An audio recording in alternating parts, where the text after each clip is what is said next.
Good morning student, स्वागत है आपका आपके चैनल सोल ऑफ साइंस में। तो आज का हमारा टॉपिक है TS डायग्राम यानी कि temperature entropy diagram. T for temperature, S for entropy. तो चलिए हम आज TS डायग्राम को कार्नट साइकिल के लिए ड्रॉ करते हैं। तो कार्नट साइकिल के लिए हम नॉर्मल ग्राफ को पहले एक बार ड्रॉ करके देख लेते हैं। तो वो एक देखिए, y एक्सेस में P और x एक्सेस में B। ठीक है, नॉर्मल ग्राफ को हम यहाँ पर ड्रॉ कर देते हैं।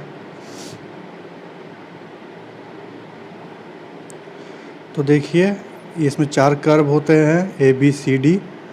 तो अब चलिए हम जो इसके लिए मैंने एक पर्टिकुलर वीडियो बना दिया है कार्नट साइकिल के लिए, ग्राफ के लिए। तो आप उसे जा कर के देख लीजिए, मैं उसका लिंक आई बटन पर दे देता हूँ। तो चलिए अब हम TS डायग्राम ड्रॉ करते हैं। तो हम x एक्सेस पर S और y एक्सेस पर T को ले लेते हैं, T for temperature, S for entropy. तो हम उसमें हमने देखा था कार्नट साइकिल में एक सिंक होता है जिसका टेम्परेचर T1 होता है। तो हम उसे किसी T वाले एक्सेस पर ले लेते हैं किसी एक पॉइंट पर। दूसरा जो टेम्परेचर था वो था T2, तो उसे हम ले लेते हैं क्योंकि हम जानते थे कि T1 जो है सोर्स का टेम्परेचर वो सिंक के टेम्परेचर से ज़्यादा होता था। इसीलिए हम T1 को ऊपर लिखते हैं और T2 को नीचे। अब देखिए, मान लेते हैं किसी पॉइंट पर उसकी जो एंट्रोपी थी उस सिस्टम की, इंजन की, वो S1 थी और वो चेंज होकर के S2 हो जाती है। ठीक है, तो यही है TS डायग्राम किसी कार्नट साइकिल के लिए। मान लेते हैं इसे ABCD हम नाम दे देते हैं। तो देखिए अब हम कार्नट साइकिल के लिए एफिशिएंसी जो है उसे हम निकालते हैं इस TS डायग्राम से। ठीक है, एफिशिएंसी निकालने से पहले मैं आपको बता दूं कि TS डायग्राम यानी कि टेम्परेचर एंट्रोपी डायग्राम को टेफीग्राम भी कहते हैं। देखिए,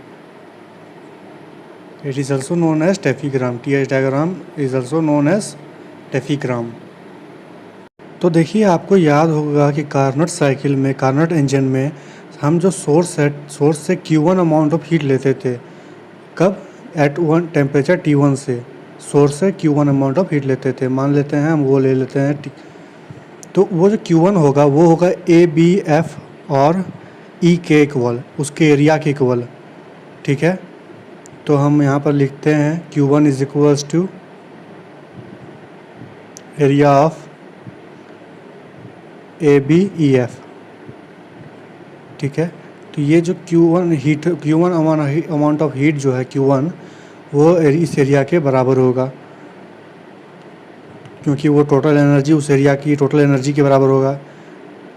ठीक है, तो ABEF जो है वो उसकी टोटल एनर्जी है, टोटल वर्क है। जो Q1 जो डिवाइड हुआ है 2 पार्ट में, देखिए वो 2 पार्ट में डिवाइड होता है। एक वर्क में, जो वर्क है वो है ABDC, और जो हमारा Q2 अमाउंट ऑफ हीट है जो हम सिंक में ट्रांसफ़र कर देते हैं वो होता है DCFE। तो अब यहाँ पर एरिया निकालते हैं। तो एरिया मानते हैं T1 है और FE जो है वो होगा S2 माइनस S1। ठीक है, तो T1 into S2 minus S1 वो हो गया एरिया ABEF का। तो देखिए मैं यहाँ लिख देता हूँ, इसे इक्वेशन 1 मान लेते हैं। मैं यहाँ लिख देता हूँ Q1 क्या है। Q1 is equals to amount of heat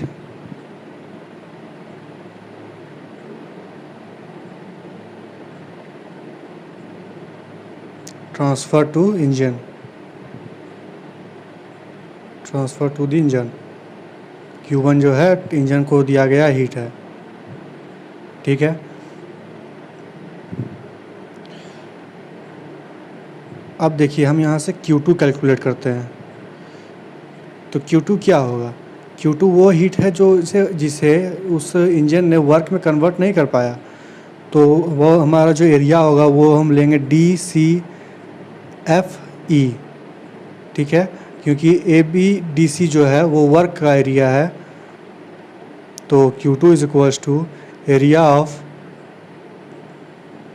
DCFE। ठीक है, ये एरिया आप ध्यान से इस एरिया को देख लीजिए, आपको समझ आ जाएगा। तो देखिए Q2 इज इक्वल्स टू क्या होगा? देखिए यहाँ पर टेम्परेचर जो है वो है क्या, T1 है, उसकी हाइट जो है, और उसकी विड्थ क्या है वो होगा S2 minus S1 as it is. तो हम यहाँ लिख देते हैं S2 माइनस S1, इसे इक्वेशन 2 मान लेते हैं। तो अब देखिए हम Q1 को क्या लिख सकते हैं, Q1 को हम लिखेंगे W plus Q2। W work है, इंजन के द्वारा किया गया वर्क। क्योंकि देखिए Q1 जो है वही वर्क में डिवाइड हो रहा है, उसी के बचे हुए हीट को हम Q2 यानी कि सिंक में ट्रांसफ़र कर देते हैं। तो वहाँ से अगर हम W का वैल्यू निकालें तो वो निकलता है Q1 माइनस Q2। तो अब देखिए Q1 और Q2 का वैल्यू जो है हम निकाल चुके हैं, तो हम यहाँ पर उसे एज इट इज़ पुट कर देते हैं। तो देखिए क्या था वो, Q1 का value T1 S2 minus S1, minus का साइन है तो minus T2 S2 minus S1।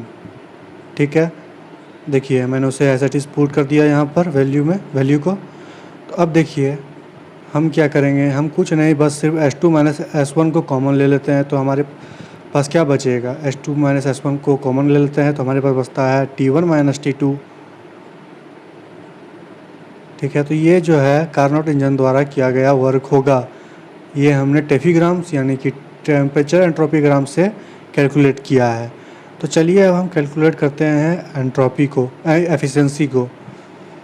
तो देखिए एफिशिएंसी ईटा क्या होती है, टोटल अमाउंट ऑफ वर्क जो उसने किया है upon total amount of heat जो हमने उसे दिया है उस इंजन को। तो वर्क तो हमने अभी कैलकुलेट किया और टोटल अमाउंट ऑफ हीट क्या था, वो था Q1। तो हम Q1 को वहाँ पुट कर देते हैं और W के अमाउंट को वहाँ पे पुट कर देते हैं, तो हमें एफिशिएंसी का जो है फार्मूला मिल जाएगा। तो देखिए eta is equals to W का क्या निकाला था हमने, S2 minus S1 into T1 minus T2। अब देखिए Q1 का वैल्यू क्या था, वो था T1 into S2 minus S1। तो मैं यहाँ लिख रहा हूँ S2 minus S1 into T1। तो S2 माइनस S1 जो है वो कैंसिल आउट हो जाएगा, तो हमें क्या बचेगा, मिलेगा eta is equals to T1 minus T2 upon T1। तो अब देखिए हम इसे अलग अलग कर देते हैं, तो हमें मिलता है यहाँ पर 1 माइनस T2 अपॉन T1। तो अगर आपको याद होगा तो यही था हम एफिशिएंसी हम जो कार्नोट साइकिल में हमने निकाला था, कार्नोट इंजन के लिए एफिशिएंसी जो हमने निकाला था वो था यही फार्मूला था, eta is equals to 1 minus T2 upon T1। तो यही है टेफीग्राम। तो फिलहाल वीडियो में इतना ही। अगर आपको वीडियो अच्छा लगा हो तो चैनल को सब्सक्राइब कर दीजिए, वीडियो को लाइक कर दीजिए एंड शेयर कर दीजिए। मिलते हैं किसी अगले वीडियो में किसी नए टॉपिक के साथ।